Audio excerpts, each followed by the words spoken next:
No hay nación que no tenga algún defecto, incluso las más cultas que por ello censuran a las demás, por cautela o consuelo propio. Corregir o por lo menos disimular o desmentir estas faltas será una victoriosa destreza tuya. HCF Mansilla nace en Buenos Aires, Argentina, en 1942. El inicio de la década es particularmente crítico en el mundo y en una Latinoamérica que observa con desazón cómo aquel modelo de civilización que considera absoluto, Europa, cae en el espacio de unos cuantos años en la más abyecta barbarie que acabará con la vida de millones. 2 años más tarde, 1944, en la vieja Alemania, foco de tensión causante de la crisis que marcará el siglo, Max Horkheimer y Theodor Adorno, filósofos de la Escuela de Frankfurt, cuya obra influenciará a Mansilla, publican Dialéctica de la Ilustración.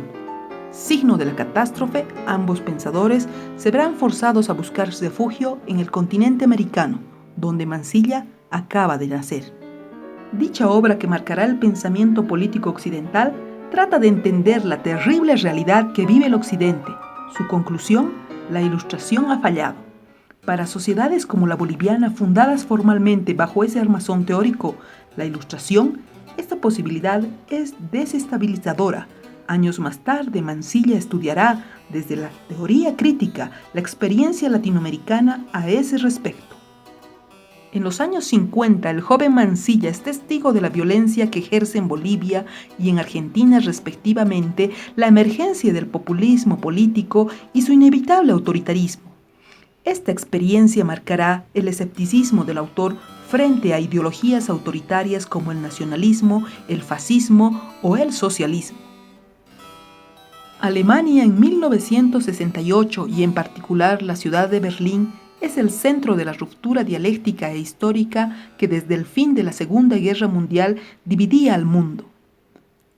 Es en ese contexto de estimulante tensión histórica y política que Mansilla recibe su maestría en Ciencias Políticas en 1968. Mansilla, convencido ya que el rol del intelectual no es el de mistificador, ni el de predicador de letanías ideológicas, no cederá al canto de las sirenas que le prometían al mundo paraísos artificiales. Años más tarde la historia le dará razón.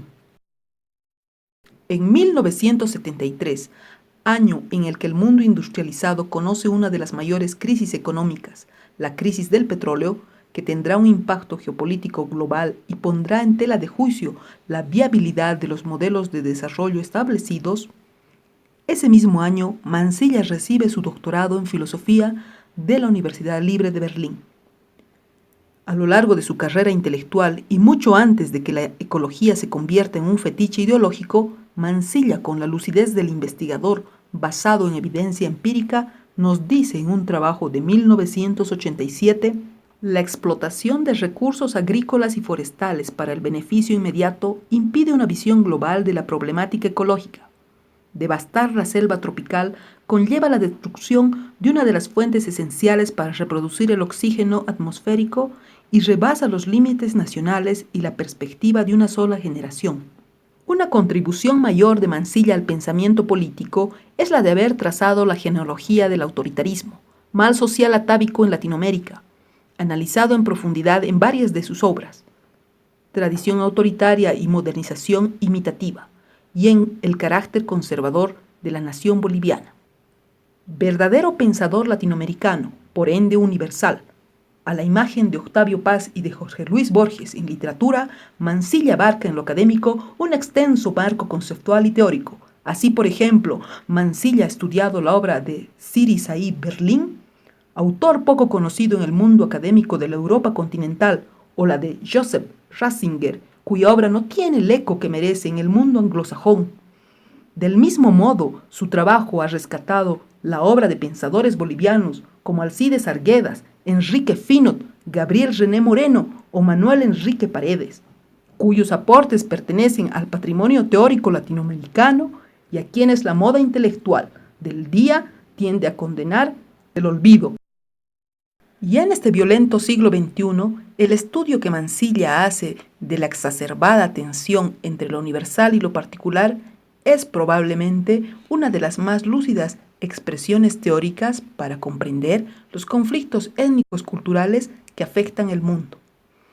De este modo, la barbarie islamista que ha ensangrentado París hace poco puede ser explicada por el análisis que Mansilla hace en su obra sobre la filosofía de la historia.